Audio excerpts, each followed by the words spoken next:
এইবাৰ 1000 খোলাং বুঢ়ী নাচত কবিব গোলাঘাট 25-26 মাৰ্চত গোলাঘাট কপাবলৈ সাজু হৈ উঠিছে 1000 খোলাং বুঢ়ী নাচনী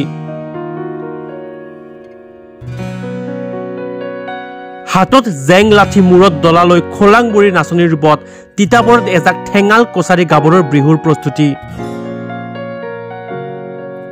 গোলাঘাটত 25-26 মাৰ্চত অনুষ্ঠিত হ'বলগীয়া তৰাচিয়া বিহু আৰু খোলাং বিহু নাচৰ বাবে তিতাবৰত চূড়ান্ত আখৰত ব্যস্ত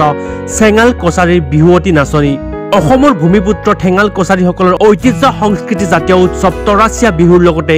খোলাং বুঢ়ী নাচৰ বাবে তিতাবৰত চলিছে ব্যাপক প্ৰস্তুতি তিতাবৰৰ বিভিন্ন ঠাইত প্ৰায় 10 দিন আখৰা কৰি কেন্দ্ৰীয়ভাৱে উদযাপন কৰা তৰাচিয়া বিহু আৰু খোলাং বুঢ়ী নাচৰ বাবে সম্পূৰ্ণ সাজু হৈ উঠিছে ঠেঙাল কছাৰী সংগঠনৰ যোৰহাট জিলাৰ 300 গৰাকী বিহুৱতী বহাগ অহাৰ প্ৰাক্ষণত ৰাজ্যৰ বিভিন্ন প্ৰান্তত এতিয়া এইদৰে বসন্তক আদৰৰ প্ৰস্তুতি সকলোতে কেৱল ঢোল পেপা গগনাৰে ৰজন জনাই উঠিব পাহাৰ ভৈয়াম সমান্তৰালভাৱে গোলাঘাটত সদৌ অসম ঠেঙাল কছাৰী সংগঠনৰ কেন্দ্ৰীয় অধিৱেশনত তৰাচিয়া বিহু আৰু খোলাং বিহু নাচেৰে কপাবলৈ সাজু হৈ উঠিছে ঠেঙাল কছাৰী গাভৰুসকল নমস্কাৰ আমি সদৌ অসম ঠেঙাল কছাৰী সংগঠনৰ তৰফৰ পৰা আগন্তুক যি আমাৰ ঠেঙাল কছাৰীসকলৰ জাতীয় উৎসৱ তৰাচিয়া বিহুৰ আন্তৰিক শুভেচ্ছা আৰু অভিনন্দন জ্ঞাপন কৰিছোঁ আমাৰ অহা 25 আৰু 26 মাৰ্চত আমাৰ সদৌ অসম ঠেঙাল কছাৰী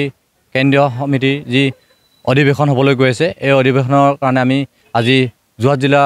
ঠেঙাল কছাৰী সংগঠনে 10 দিনীয়াকৈ আমি যি কৰ্মশালা অনুষ্ঠিত কৰিছোঁ এই কৰ্মশালা আজি সামৰণি অনুষ্ঠান আজি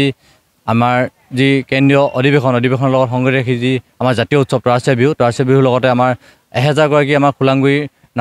নাচনী আমাৰ নাচিব আমি সেইকাৰণে আমাৰ যোৰহাট জিলাৰ পৰা 10 দিনীয়া কৰ্মশালা দি আজি আমি তেখেতলোকক আখৰা দি পেলাই তেখেতলোকক আমি সাজু কৰি তুলিছোঁ আগন্তুক 1000 গৰাকী শিল্পীয়ে নাচিবৰ কাৰণে যোৰহাটৰ পৰা আমাৰ প্ৰায় 300 গৰাকী আমাৰ নাচনীয়ে অংশগ্ৰহণ কৰিব তিতাবৰৰ পৰা উৎপল বৰুৱাৰ ৰিপৰ্ট এনি টক্স